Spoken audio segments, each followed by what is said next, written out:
Hi there, I am the CRM Ninja, and on today's episode of the Oops Factor, I have Raphael Pothin. Welcome to the show. Thank you very much for the invitation. I'm glad to be here today with you. It's really great. I think I'm sort of working through the Canadian, I don't know, user group or dynamics people or platform people, however we want to refer to them as. The community, the Canadian community, I think. It's Yeah, a good the, name. It's a good name, it is very yeah. good. It's not It an is very good. official name, but I think it's a good one. Well, people heard it here first. The Canadian Yeah. community. Why Yeah, not? Got to start somewhere. sure. So I understand you have an interest in cooking, hence why my head is sort of appearing in the middle of a wok style thing at the moment. How did you get into it?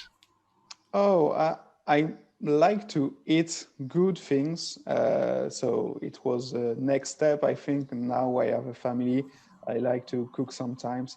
Uh, some simple things. I do not cook great food, but I like to spend some time in the kitchen. And it came from when I was in Lyon, in France, for my studies.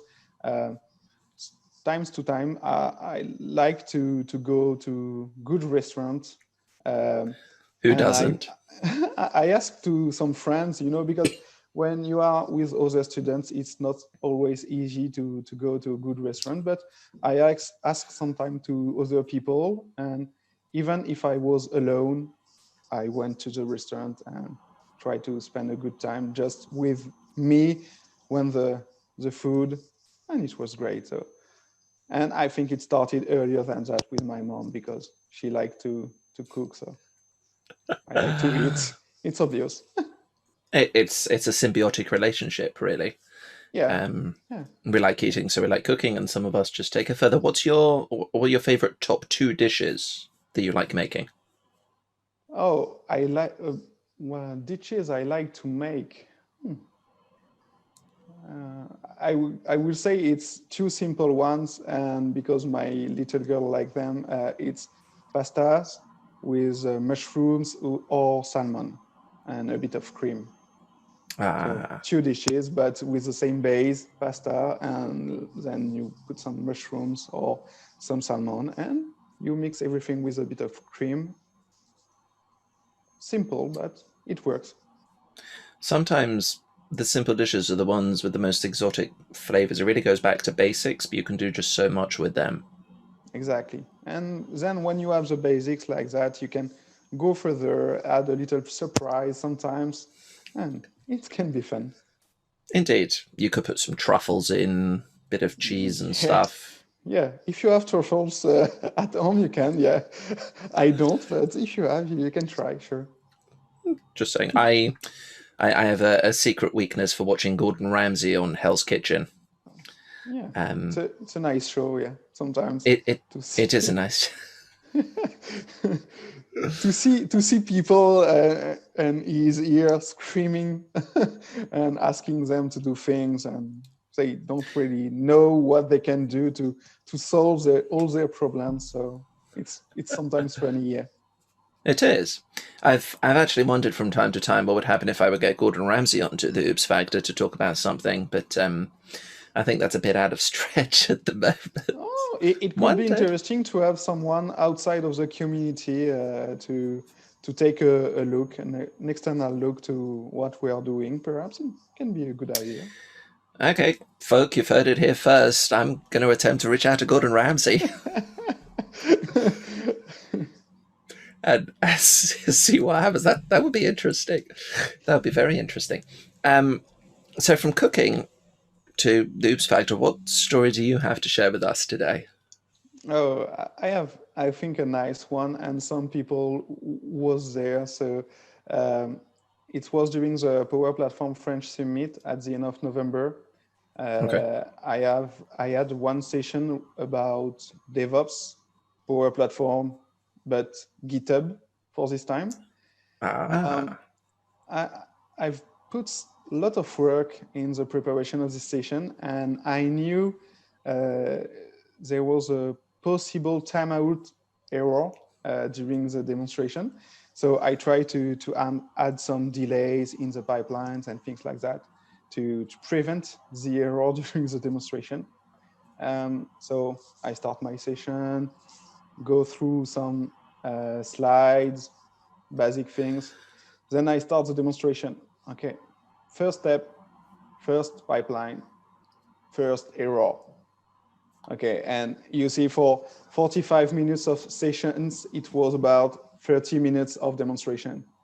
So when you Okay. start like that, and I knew, and I tell to people, okay, perhaps we would have this error during the demonstration because I was aware about this possibility eventually.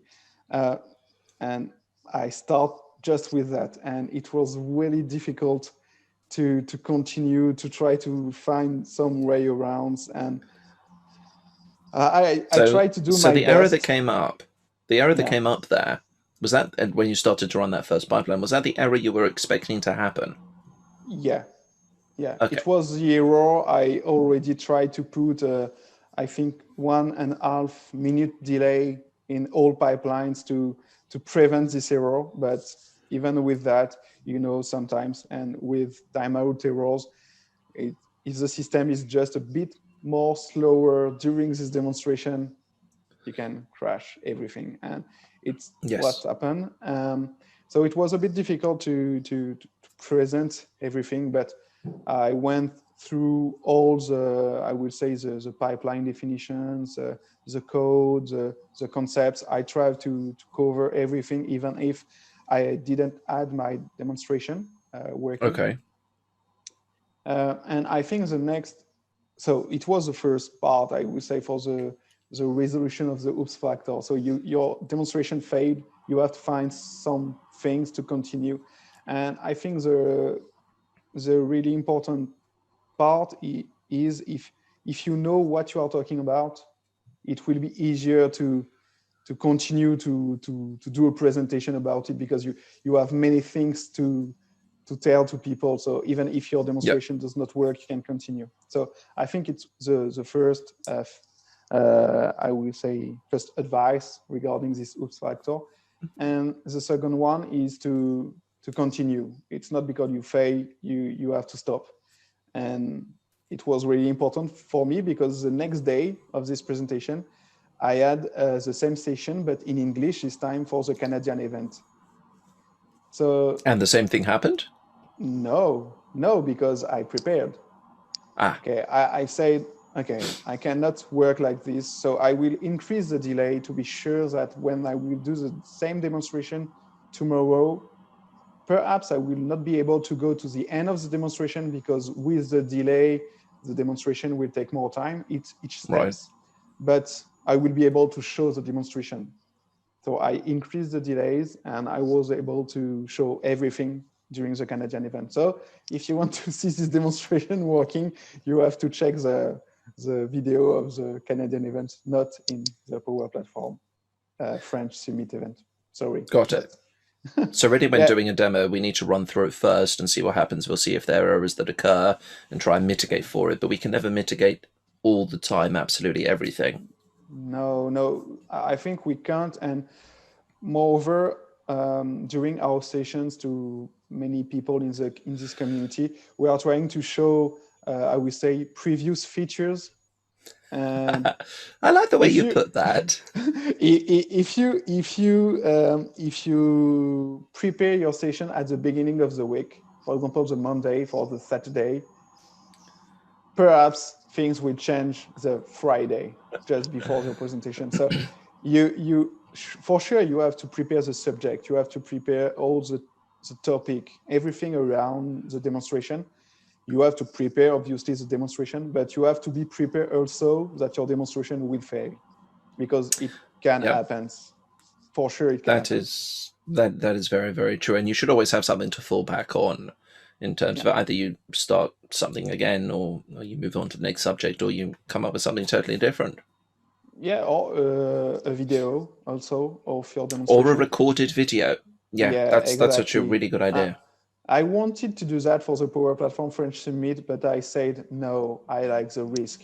I will take the risk. I want to do this Ooh. presentation live, So because sometimes if you prepare the video, you will not be as much involved in your live demonstration because you will say, okay, if it failed, I will switch. It's okay. And if Yes, you that's say, okay, I true. will do it live, and it will be live, and if it failed, I will succeed live, not with a video recording. So you go like this, and it's a bit the mindset I try to have. But obviously, for the second day, I add a video recording because I didn't want it to fail this demonstration 2 days. Uh, Yep. so I was a bit more I prepared. I had, I think it was the first major webinar that I was involved in as part of a group, not a solo one, but a group one, and I had major problems. I actually ended up picking up my laptop. I had a second screen attached to my laptop at the time, small screen, and it was failing. I actually picked it up and threw it out the window. I Yeah, checked to make sure there was nobody outside first, but I was just getting so stressed out. And I thought, you know what, I'm going to inject some light relief. It's my first real major session. I'm all nervous. Let's inject some relief, take a moment back, say, I'm just going to throw this out the window. And I unplugged it. And indeed, I looked out the window and I threw it out the window and it smashed outside. And I cleaned up later. yeah. But yeah, And I think another point regarding this oops factor inside our community, and I hope it will continue like that for a long time. It's we are allowed to fail. If you make a presentation, yeah, even if many people wanted to see this, uh, you are starting your demonstration, it failed. If you are able to continue, people will not say, okay, it was a garbage, a bad session or anything, because they know it can happen. Just like I said before, yeah. things are moving really quickly. So even if you spend a lot of time preparing your session, it can fail. And I think Screens people can in the change. community, yeah, exactly. You And know, I you think get a button that moves around or something that moves from one area to a different area from one day to the next. yeah, and Doesn't matter how much you prepare. yeah, you're completely lost when you will arrive for your demonstration. Oh, where is the button? Oh, I don't see it. And I think I've seen something like that in the presentation of someone from Microsoft. Yeah, I've Yeah, seen it a couple of times. yeah, they arrived. Okay, where is the button? I don't see it. Okay, and you have to continue. You have to you you learn from your failure, but you have to continue and to go Yep. further. We have to. It's I think it's our role in people involved in the community to push the product further. So we have to try this kind of things. When we're working on the bleeding edge of technology, we need to be prepared that technology doesn't always cooperate and things just may move or disappear or not work. There's someone here in the UK, I'm not going to mention their name, but they seem to specialize in every time that they go up and present, the Azure region for which they're presenting for goes down. And they know this. And they start off every single session they do with a caveat of, if Azure actually continues to work during this presentation, this is what you're going to see. Yeah. I think it's a good way to show the things too. You It's are very able to important to keep a sense of continue. humor. Yeah, exactly. Oh, sure. I think all the good presenters, I'm not, do not say I'm one, but I think all the good presenters have a good sense of humor because you have to continue if it's failed and with a smile and say, yeah, it's cool, I'm happy. So it's a Yeah, bit difficult sometimes. very true. Very true. Well, Raphael, thank you so much for your time and coming on, showing us some really valuable lessons in terms of demoing. You know, people, don't be afraid to fail when you're doing a demo. Don't worry if something doesn't go according to plan. You can ad lib it. Just take a moment, recover, continue in whichever direction is best. Thank you for your time and for the opportunity to share my experience here with you. It was well appreciated. Absolute pleasure. Viewers, we hope that you've enjoyed this episode. Feel free to check out the rest of the Oops Factor playlist, subscribe to the channel, and take a look at the blog. And if you'd like to come on the show and share your own Oops Factor story, hit the link below, fill in your details, and I'll drop you a line. Have a great day.